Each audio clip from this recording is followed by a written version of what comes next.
dari kelompok 6 kimia analitik 1 akan mempresentasikan mengenai metode analisa volumetri, di mana materi pertama akan disampaikan oleh Fitriah Hanisti. Kepadanya disilakan.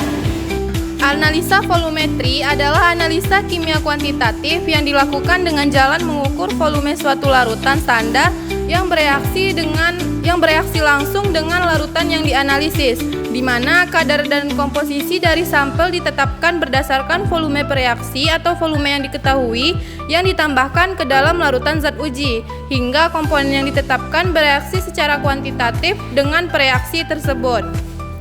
Kemudian prinsip dasar dari volumetri ini yang pertama, pencapaian reaksi titik akhir ekivalen harus berlangsung secara stoikiometri.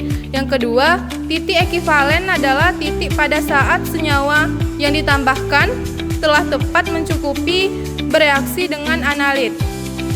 Selanjutnya adalah syarat-syarat yang harus dipenuhi untuk dapat dilakukan analisis volumetri. Yang pertama, reaksinya harus berlangsung sangat cepat. Yang kedua, reaksinya harus sederhana serta dapat dinyatakan dengan persamaan reaksi yang kuantitatif atau stoikiometrik. Yang ketiga, harus ada perubahan yang terlihat pada saat titik ekivalen tercapai, baik secara kimia maupun secara fisika. Yang terakhir, harus ada indikator jika reaksi tidak menunjukkan perubahan kimia atau fisika. Selanjutnya yaitu macam-macam analisa volumetri. Yang pertama ada gasometri, yaitu volumetri gas dan yang diukur atau kuantitatif adalah volume gas yang direaksikan atau hasil reaksinya. Kemudian yang kedua ada titrimetri, yaitu merupakan titrasi pengukuran volume dalam larutan yang diperlukan untuk bereaksi sempurna dengan sevolume atau sejumlah berat zat yang akan ditentukan. Yang ketiga ada alkalimetri, yaitu metode yang digunakan untuk menentukan kadar suatu zat yang bersifat asam dengan menggunakan larutan standar yang bersifat basah. Nah, baiklah, selanjutnya itu macam-macam analisa volumetri selanjutnya, yaitu ada asidimetri. Asidimetri ini adalah metode yang digunakan untuk menentukan kadar suatu zat yang bersifat basa dengan menggunakan larutan standar yang bersifat asam. Yang kelima ada permanganometri, di mana permanganometri ini merupakan metode yang digunakan untuk menentukan kadar suatu zat yang bersifat reduktor dengan menggunakan larutan standar KMNO4 yang bersifat oksidator. Kemudian yaitu ada iodometri. Nah, iodometri ini merupakan metode yang digunakan untuk menentukan kadar suatu zat yang bersifat reduktor dengan menggunakan larutan standar I2 yang bersifat oksidator.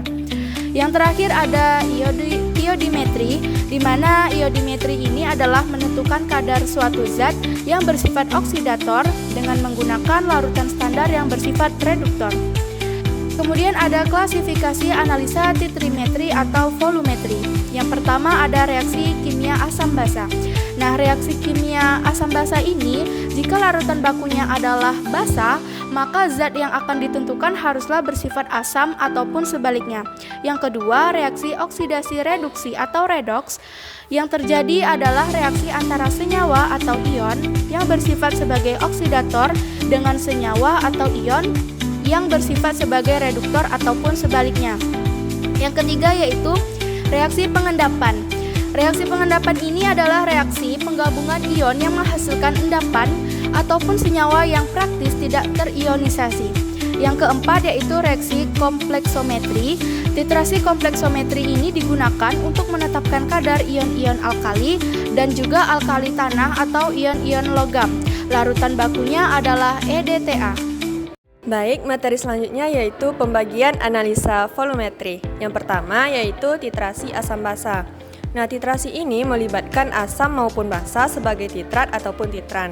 Titrasi asam basa berdasarkan reaksi penetralan. Kadar larutan asam ditentukan dengan menggunakan larutan basa dan sebaliknya.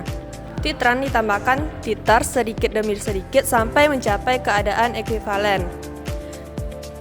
Titrasi asam basa melibatkan reaksi neutralisasi di mana asam akan bereaksi dengan basa dalam jumlah yang ekuivalen. Titran yang dipakai dalam titrasi asam basa selalu asam kuat atau basa kuat. Titik akhir titrasi mudah diketahui dengan membuat kurva titrasi, yaitu plot antara pH larutan sebagai fungsi dari volume titran yang ditambahkan. Yang kedua yaitu titrasi pengendapan, yang merupakan suatu proses titrasi yang dapat mengakibatkan terbentuknya endapan dari zat-zat yang saling bereaksi atau analit dan titran.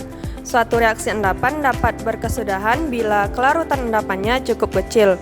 Konsentrasi ion-ion yang akan mengalami perubahan yang besar di dekat titik ekuivalennya. Terdapat 3 cara penentuan suatu senyawa dengan titrasi pengendapan ini, yaitu dengan cara Mohr, cara Volhard, dan cara Fayence.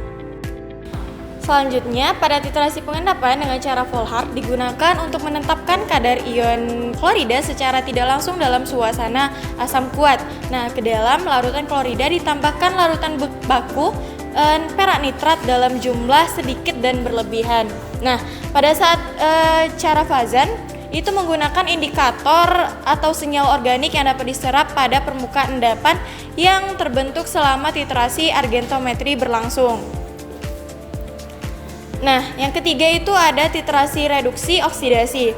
Titrasi reduksi oksidasi atau redox merupakan suatu pendekatan kadar reduktor atau oksidator berdasarkan atas reaksi oksidasi dan reduksi, di mana reduktor akan teroksidasi dan oksidator akan tereduksi. Nah, kemudian salah satu aplikasi titrasi redox khususnya iodometri dengan I2 sebagai titran itu adalah menentukan bilangan iodo, lemak, dan minyak. Nah, karena dapat memiliki kemampuan mengoksidasi yang tidak besar. Terus tidak banyak zat yang dapat dititrasi berdasarkan iodometri berlangsung. Kemudian ada titrasi kompleksometri. Pada titrasi kompleksometri adalah cara penetapan kadar ion logam berdasarkan bentuk senyawanya, senyawa kompleks antara ion logam dan senyawa pembentuk kompleks yang merupakan donor elektron. Nah, kompleksometri merupakan jenis titrasi di mana titran dan titrat itu saling mengkompleks, membentuk hasil berupa kompleks. Nah, reaksi-reaksi pembentukan kompleks atau menyangkut kompleks banyak sekali dan banyak juga penerapannya, tidak hanya dalam titrasi. Selanjutnya yaitu pembagian analisa volumetri. Nah, pada nomor 4 yaitu titrasi kompleksometri. Dalam titrasi kompleksometri perlu diperhatikan pH larutan yang dititrasi, sebab asam etat itu terionisasi dalam 4 tingkat,